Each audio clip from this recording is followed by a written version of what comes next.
Of course, we didn't know him, but we knew him just because we shared the brotherhood. That phrase repeated over and over today. Police officers from Chicago, New York, and Philly and beyond, all here to pay their respects. That brotherhood they talk about runs deep, and that was certainly on display at today's funeral services. Ross Guidotti joins us now, continues our live team coverage from the New Kensington Police Department. Ross.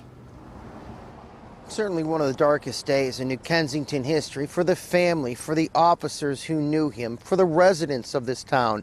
But inasmuch as it was sad and tragic and painful, the people here were supported by officers who came great distance just to say, we care. We've seen it so many times before.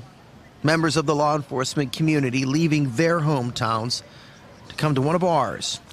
Different shields and patches from across the nation, bound in purpose, united in grief. It can happen to any one of us, so we come out and honor our fallen brothers because that's what we do.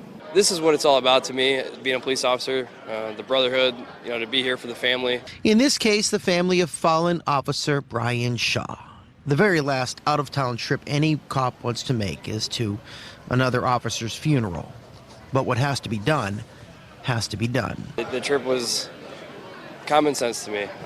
It's an honor to be here. It's the ultimate sacrifice. We know that at any point in time, this could be any one of us. In this legion of lawmen from across the country was one who knew Brian Shaw before either one of them earned the title of police officer. So I have a history with him and a long-term friendship with him. Brian was a former classmate of mine at Slippery Rock University, where we had multiple classes together in criminology and criminal justice. Ryan McCusker got word his friend lost his life trying to protect and serve shortly after it happened. It was bad, so it very hit me hard, and we're all taking it hard. Police will tell you to understand a cop, you really have to be a cop, and that might be true, but it really doesn't take a great deal of understanding to realize what this is really all about. Officers coming from near and far, certainly to support and mourn, but also to gather and strengthen each other. The Thin Blue Line's one big family, so it's not a question of whether or not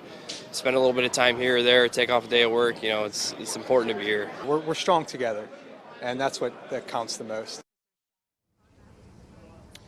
Some numbers to think about. Last year was a record year for police officers killed in the line of duty. This year, so far, 117 have been lost doing their job protecting society. Now, that's down 14%. But any good human being will tell you that is still entirely too many men lost, and women. Reporting live, Ross Guidotti, KDKA-TV News.